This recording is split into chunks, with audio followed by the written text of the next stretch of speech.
Kisah nyata penuh air mata tentang Maya, seorang janda TKW di Arab Saudi yang tak pernah menyangka akan jatuh hati pada majikannya, Tuan Fahd. Di balik kemegahan rumah majikan, tersembunyi perasaan yang tak seharusnya ada. Mereka berbeda negara, berbeda agama, dan terpisah oleh aturan yang ketat.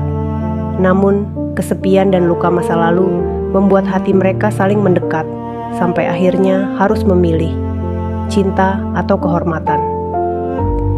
Kisah ini akan membuat Anda merasakan perihnya perpisahan yang dipaksakan oleh keadaan. Tulis komentar Anda, apakah cinta seperti ini layak diperjuangkan? Like jika kisah ini menyentuh hati, subscribe untuk kisah nyata lainnya, dan share agar lebih banyak orang ikut merasakannya.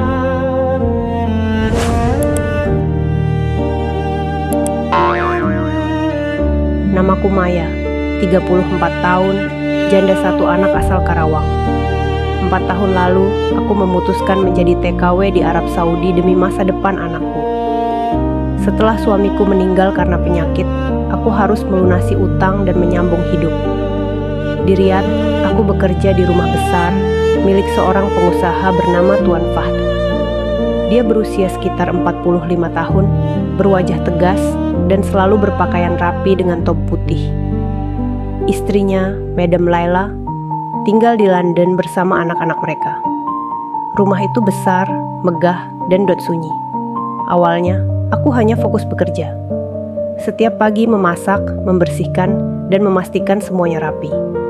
Namun, di tengah rutinitas itu, aku mulai melihat sisi lain dari majikanku. Dia sopan, jarang memerintah dengan suara keras, dan sering menanyakan kabar keluargaku. Suatu malam, badai pasir melanda Riyadh. Listrik padam dan rumah gelap gulita. Aku sedang di dapur saat mendengar langkah kaki mendekat. Tuan Fahd muncul membawa lilin, lalu berkata, "Maya, duduklah sebentar, istirahatlah." Kami duduk di meja makan dengan cahaya lilin temaram.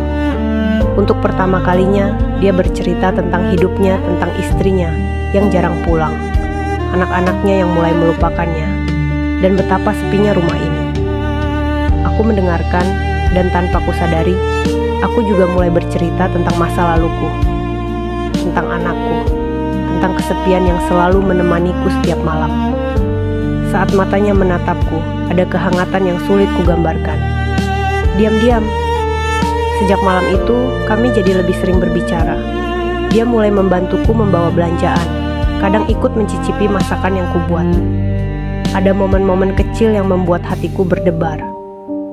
Suatu sore, aku sakit demam. Saat terbangun, kulihat dia duduk di kursi dekat tempat tidurku membawa semangkuk sup panas. "Kau harus makan, Maya," katanya pelan. Saat tangannya menyentuh tanganku, aku merasakan sesuatu yang tak seharusnya. Aku tahu hubungan ini terlarang. Di negeri ini, hubungan antara majikan dan pembantu, apalagi berbeda agama, bisa berakibat fatal. Aku takut kehilangan pekerjaan, takut keluargaku di kampung malu, dan takut dosa. Namun, setiap kali dia memanggil namaku atau sekadar menaruh buah kesukaanku di meja, aku merasa dihargai. Sesuatu yang sudah lama tidak kurasakan sejak suamiku pergi. Suatu hari, Tuan Fahd memanggilku ke taman belakang. Wajahnya serius. "Maya, istriku akan pulang untuk tinggal di sini. Aku tak ingin kau terluka. Jika kau mau, aku akan mencarikanmu pekerjaan di Bahrain.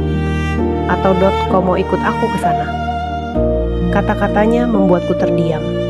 Aku tahu, jika aku ikut berarti meninggalkan anakku di kampung.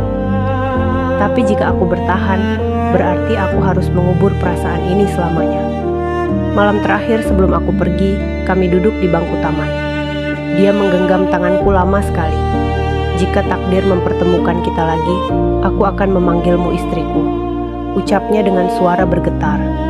Aku tersenyum sambil menahan air mata. "Mungkin kita tak berjodoh di dunia ini, Tuan. Tapi terima kasih karena telah membuatku merasa dicintai lagi."